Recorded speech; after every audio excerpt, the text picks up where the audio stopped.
Students, I'm going to take revision in this video from lesson 2, that is chemical equations. In this lesson, first we have to discuss about what is a chemical change. See, for this we have so many examples we discussed. Ripening of mango. What are the examples of chemical changes? The process of digestion, burning of crackers, process of respiration. These are all the examples. And when there is a chemical change, how to identify that it is a chemical change? For this, we have three activities: activity 1, activity 2, and activity 3 in our textbook. From the first activity, when you take the lime, quick lime, for this when you add water we will get calcium hydroxide, and when you touch this water, that test tube, that it becomes hot. Means from this there is a heat liberation. Means when there is a chemical change, that reactions are exothermic or endothermic. Exothermic or endothermic means what? When heat is liberated, that change we will call it as exothermic reaction. If there is heat absorbed, that reaction will call it as endothermic reactions. And the first point, and one more point, is what are the substances are reacting, we'll call it as reactants, and after the reaction what are the new substances are forming, that will call it as products. And there is a change in the physical state before and after the reaction in that substances, reactants and the products. And in the activity 2, when you add sodium sulfate to the barium chloride solution, we will get the precipitate. Here the precipitate means the substance which is not insoluble in the solution is known as precipitate.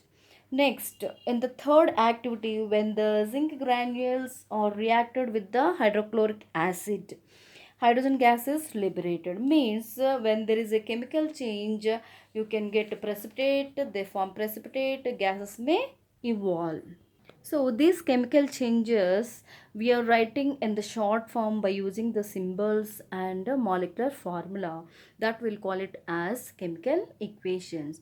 A chemical equation contains reactants and product. The substance which are participating in the reaction will call it as reactants, and after the change, after the reaction, the new substances will call it as products.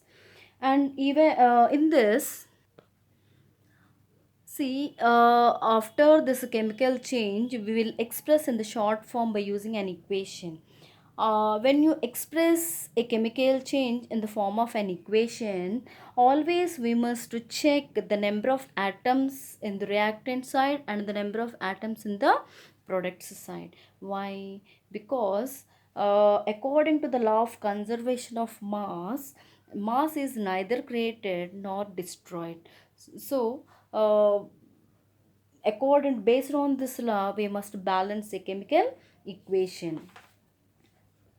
How to balance a chemical equation? So there are four steps. The first one is skeleton equation. What is a skeleton equation? Unbalanced chemical equation is known as skeleton equation. I said this is very important for 1 mark or bits also, I said several times. So first, what are the changes are happening, that you must write in the form of a skeleton equation, and after that write the tabular form.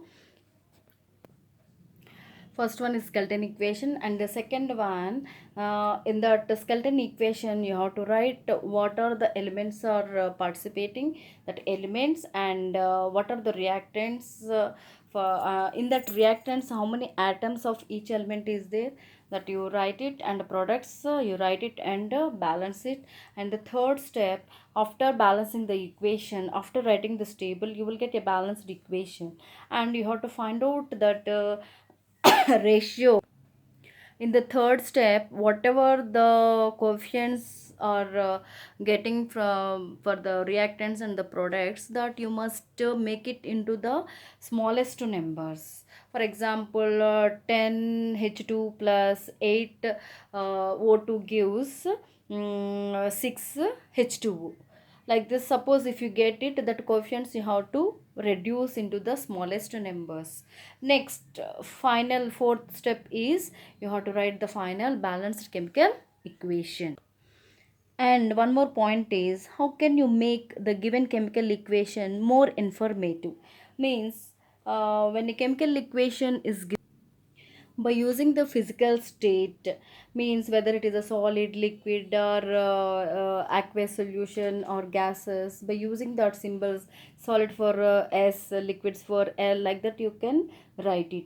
And heat changes means when there is sometimes heat is liberated, so whether it is an exothermic or endothermic, that you can find out. And in that equation, above the arrow delta symbol is given, so that indicates heating, means the reactants, when you heat, then only you will get the products. Now, third point is, gases evolved. If any gases are evolved, you can represent by using the up arrow. You can represent by using up arrow. For example, hydrogen gas is liberated, you represent by using H2, like that. Next, if any precipitate forms, you can represent by using the down arrow. Next, finally, we will get a balanced chemical equation. So by using this equation, what information you can interpret? Means, we have in the textbook back one question, what information do you get from a balanced chemical equation? We have 6 points.